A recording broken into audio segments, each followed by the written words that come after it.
প্রধান উপদেষ্টা অধ্যাপক ডক্টর মোহাম্মদ ইউনূসের আমন্ত্রণে রাজধানীর ফরেন সার্ভিস একাডেমিতে একত্রিত হয়েছিলেন দেশের প্রধান রাজনৈতিক দলের নেতারা। বৈঠক থেকে সাম্প্রতিক সময়ে ভারতে বাংলাদেশ হাইকমিশনে হামলা, দেশের অভ্যন্তরীণ বিষয়ে হস্তক্ষেপ এবং বাংলাদেশ বিরোধী প্রচারণার ঘটনায় তীব্র নিন্দা জানানো হয়। ভারতের এসব অপপ্রচারকে শক্তিশালী ও বেগবানভাবে মোকাবেলা করার কথা বলেছেন রাজনৈতিক দলের নেতারা। বুধবার 4 ডিসেম্বর সন্ধ্যায় গুরুত্বপূর্ণ এ বৈঠক অনুষ্ঠিত হয়। পরে ফরেন সার্ভিস একাডেমির সামনে গণমাধ্যম কর্মীদের আলোচনার বিভিন্ন দিক জানান আইন উপদেষ্টা ডক্টর আসিফ নজরুল। তিনি বলেন, বৈঠকে আমাদের প্রবাসী সহযোগী বন্ধু রাষ্ট্র এবং বিদেশি সাংবাদিকদের দেশে নিয়ে আসার পরামর্শ দেওয়া হয়েছে। যোগাযোগ ও আইনি দক্ষতা বাড়ানোর পরামর্শ দেওয়া হয়েছে। একই সঙ্গে গত 15 বছরের ফ্যাসিস্ট সরকারের আমলে ভারতের সঙ্গে যত চুক্তি হয়েছে সেটা প্রকাশ করার দাবি জানানো হয়েছে। আসিফ নজরুল বলেন, রামপাল সহ বাংলাদেশের জন্য ক্ষতিকর যেসব চুক্তি রয়েছে সেগুলো বাতিল করার দাবি জানানো হয়েছে। বাংলাদেশের প্রতি ভারতের যে অর্থনৈতিক নিপীড়ন, সাংস্কৃতিক আধিপত্য, অভ্যন্তরীণ ব্যাপারে নাক গলানোর চেষ্টা, সেটার নিন্দা জানানো হয়েছে। একই সঙ্গে ভারতকে বাংলাদেশের প্রতি মর্যাদাশীল এবং সৎ প্রতিবেশী সুলভ আচরণ করার আহ্বান জানানো হয়েছে। আইন উপদেষ্টা বলেন, ভারত থেকে বাংলাদেশ বিরোধী যে অপপ্রচার চালাচ্ছে এই পরিস্থিতি মোকাবেলায় দেশের সব সম্প্রদায়ের ভূমিকার প্রশংসা করা হয়েছে।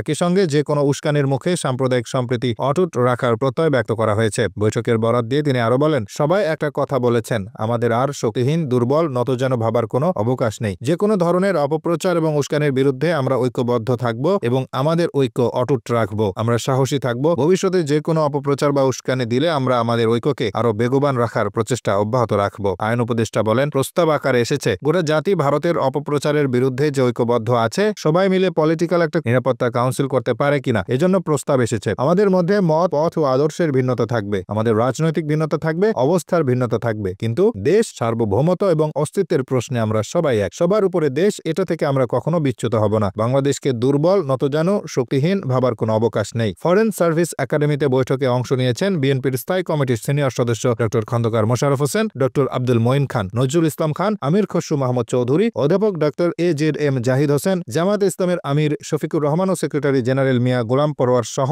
4 জন। ন্যাশনাল পিপলস পার্টির চেয়ারম্যান ফরিদুজ্জামান ফরহাদ, গণসংহতি আন্দোলনের প্রধান সমন্বয়কারী জোনায়েদ সাকি, গণ অধিকার পরিষদের সভাপতি নুরুল হক নূর, বাংলাদেশ খেলাফত মজলিসের সভাপতি মামুনুল হক। বৈঠকে আরও অংশ নিয়েছেন খেলাফত মজলিসের আমির আব্দুল বাসিদ আজাদ, ভারপ্রাপ্ত মহাসচিব জাহাঙ্গীর হোসাইন, রাষ্ট্র সংস্কার আন্দোলনের সমন্বয়ক হাসনাত কাইয়ুম, জমিয়তে উলামায়ে ইসলামের সহসভাপতি আব্দুর রউফ ইউসুফী ও মহাসচিব মঞ্জুরুল ইসলাম আফিন্দি।